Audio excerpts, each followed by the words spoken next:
Islam, dan lain-lain. Oke, hari ini kita akan melanjutkan kegiatan pembelajaran kita mengenai alam barzah atau alam kematian. Kalian minggu lalu sudah saya kasih tulisan mengenai kematian dan alam barzah yang sudah ada di bahan ajar. Sebelum kita memulai kegiatan pembelajaran hari ini, silakan kita berdoa dulu ya. Ala diniyah al-fatihah. Oke, kematian. Apa itu kematian? Kematian dari segi kebahasaan atau istilah kebahasaan adalah al-maut. Istilah bahasa Arabnya al-maut artinya adalah berpisahnya ruh, antara ruh dan raga kita. Raga di sini artinya adalah panca indera, semua organ tubuh, perasaan rasa sakit,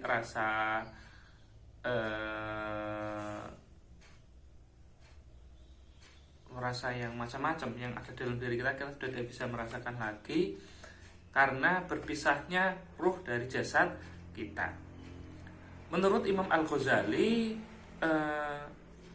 kematian itu berarti adalah perubahan keadaan, dan bahwa setelah kematian jasad, ruh masih tetap hidup. Jadi ruh itu berpindah dari dalam raga kita, kemudian keluar dan meninggalkan raga kita. Nah, raga kita sifatnya sebagai wadah yang tidak berfungsi lagi sebagaimana mestinya. Misalnya telinga tidak bisa mendengar, lidah tidak bisa merasakan, mata tidak bisa melihat, tidak bisa bergerak, dan hanya diam saja seperti seperti bangkai, karena memang tidak punya penggerak lagi, yaitu ruh.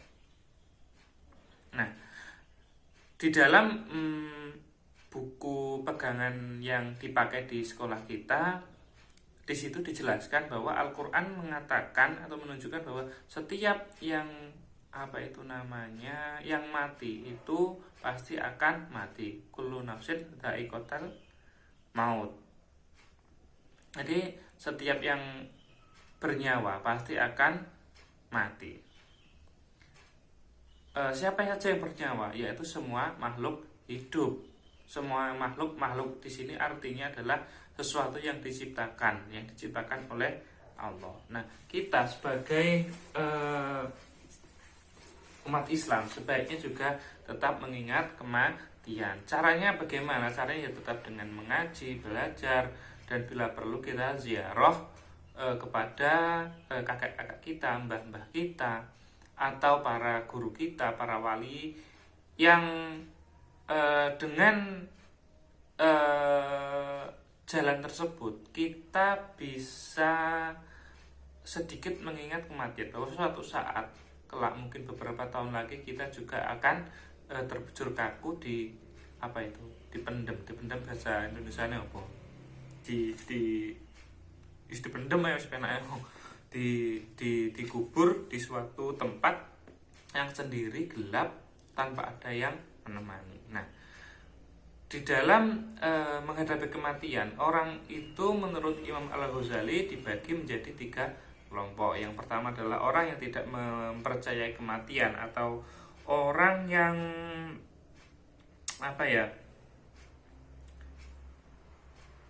tidak pernah mau mengingat, baik itu tidak mau mengingat ataupun tidak percaya. Kalau tidak percaya itu biasanya adalah orang-orang yang ateis, orang yang tidak percaya akan adanya Tuhan. Mereka tidak beragama.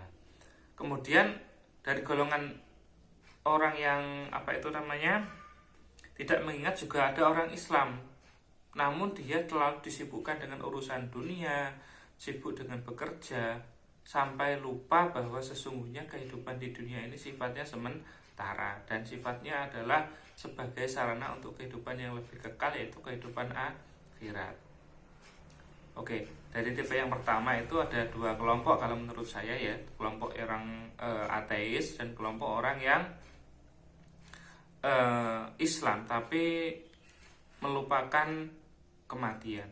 Kemudian kelompok yang kedua adalah orang yang memulai bertobat.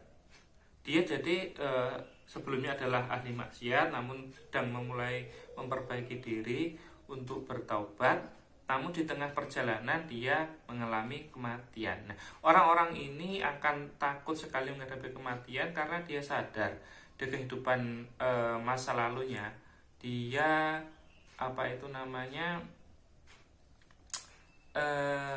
mempunyai beberapa masalah, yaitu mempunyai beberapa dosa karena telah melakukan beberapa maksiat, sehingga dia takut akan siksaan.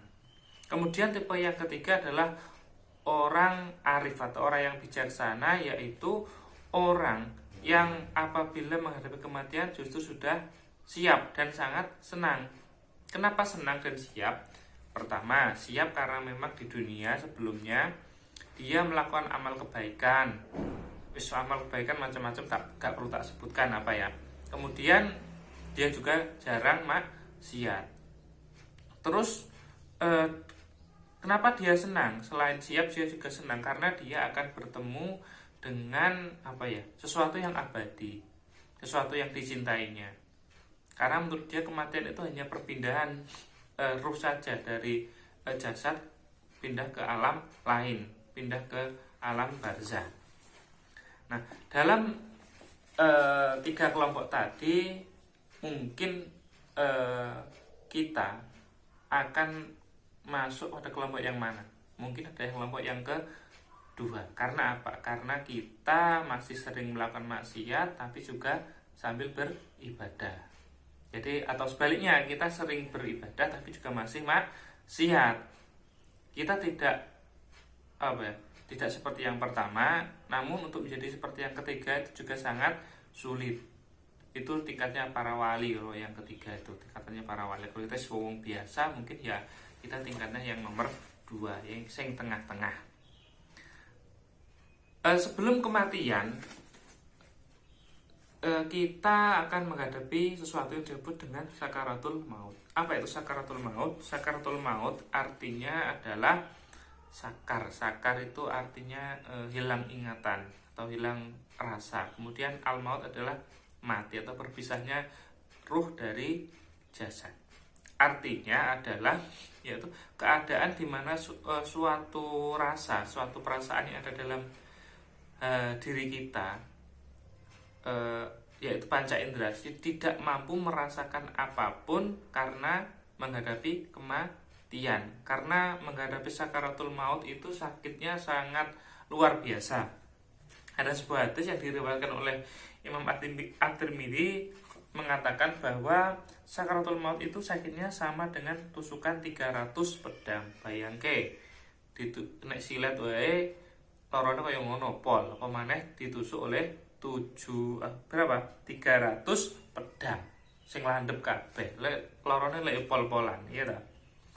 Jadi ya sembuh, muga-muga dhewe kuat menghadapi itu suatu saat nanti. Nah, setelah kematian, setelah sakaratul maut kita akan mati. Nah, pada saat mati nanti kita akan berada di alam kubur atau alam barzah. Nah, di dalam alam barzah seseorang mendapati 2 kemungkinan, yaitu kenikmatan atau siksaan. Nah, kita yang mana? Nah, kenikmatan itu diberikan kepada orang-orang mukmin yang beramal soleh. Kemudian untuk siksaan itu diberikan kepada siapa? Itu kepada orang-orang yang ahli maksiat atau bahkan kafir.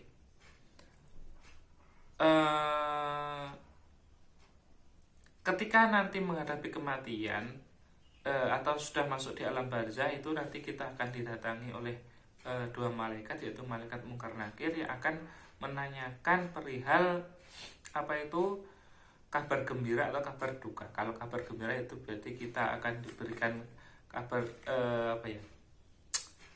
kebahagiaan. Kalau kabar duka kita akan disiksa. Disiksa ya karena amal perbuatan kita di dunia, mendapat kebahagiaan juga karena amal perbuatan kita di dunia. Oke, mungkin itu saja apa yang kita pelajari hari ini. Semoga kita bisa mendapat manfaat meskipun sedikit, dapat ilmu yang barokah, dan selalu mengingat kematian, dan semoga kita kelak mendapatkan husnul khotimah dan kita ditakdir oleh Allah menjadi orang yang mulia di dunia dan akhirat. Akhir kalam, ihdinas siratal mustaqim. Wassalamualaikum warahmatullahi wabarakatuh.